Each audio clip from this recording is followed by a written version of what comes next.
was born the 12th of February, 1809, in Harding County, Kentucky. My parents were both born in Virginia, of undistinguished families. My mother, who died in my 10th year, was of a family of the name of Hanks. My paternal grandfather, Abraham Lincoln, immigrated from Virginia to Kentucky about 1781 or 1782, where a year or two later he was killed by Indians, not in battle, but by stealth when he was laboring to open a farm in the forest. My father, at the death of his father, was but 6 years of age, and he grew up, literally, without education. He moved from Kentucky to what is now Spencer County, Indiana, in my 8th year. We reached our new home about the time the state came into the Union. It was a wild region with many bears and other wild animals still in the woods. There I grew up. There were some schools, so-called, but no qualification was ever required of a teacher beyond reading, writing, and ciphering to the rule of 3. If a straggler supposed to understand Latin happened to sojourn in the neighborhood, he was looked upon as a wizard. There was absolutely nothing to excite ambition for education. Of course, when I came of age, I didn't know much. Still, somehow, I could read, write, and cipher to the rule of 3, but that was all. I've not been to school since. The little advance I now have upon this store of education I've picked up from time to time under the pressure of necessity. I was raised to do farm work, which I continued till I was 22. At 21, I came to Illinois and passed the first year in Macon County. Then I got to New Salem, where I remained a year as a sort of clerk in a store. Young Lincoln gained other experience. He learned to handle boats on the Illinois rivers that flow into the Mississippi. Twice, with other men, he navigated a raft all the way down the Mississippi to New Orleans to sell its timber there. And he spent nearly 3 months as a soldier in the Black Hawk War against the Indians. It was a burlesque sort of war, and the only military training he was to get. His group found no Indians to fight, but long afterwards, his imagination was haunted by the sight of 5 Americans who had been killed a few hours before. The red light of the morning sun was streaming upon them as they lay heads towards us on the ground. And every man had a round, red spot on top of his head, about as big as a collar, where the redskins had taken his scalp.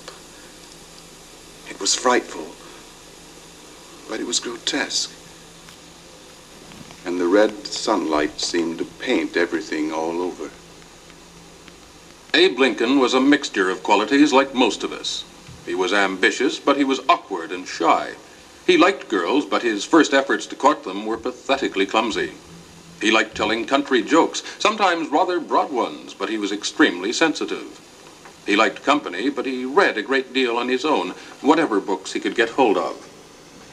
There were 2 ways open to an ambitious young man like himself: law and politics. The great advantage was that you could practice them both together. The reputation built up in the one strengthened you in the other. So we find young Lincoln in New Salem, that little frontier village, studying law in his spare time.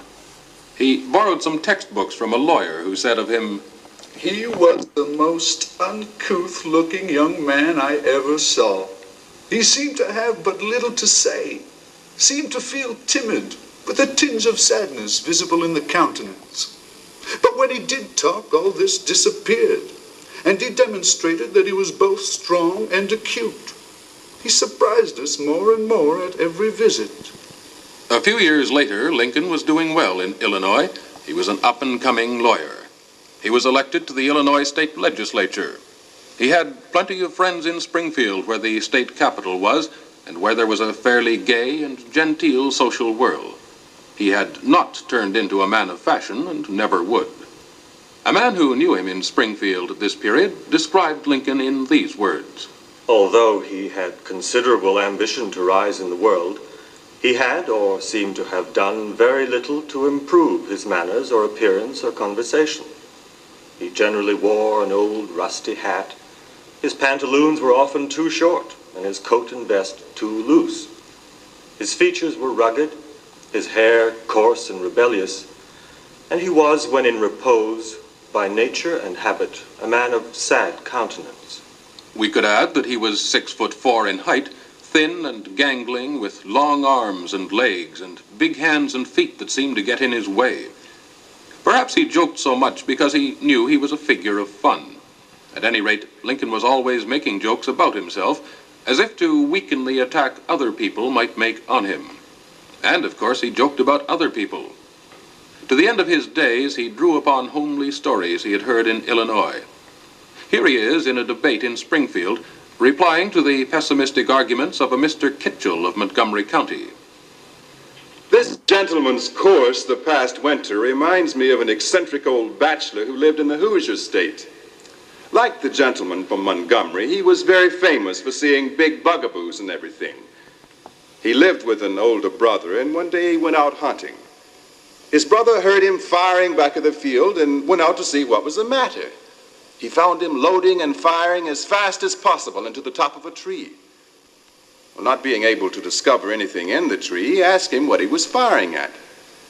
He replied, "A squirrel," and kept on firing.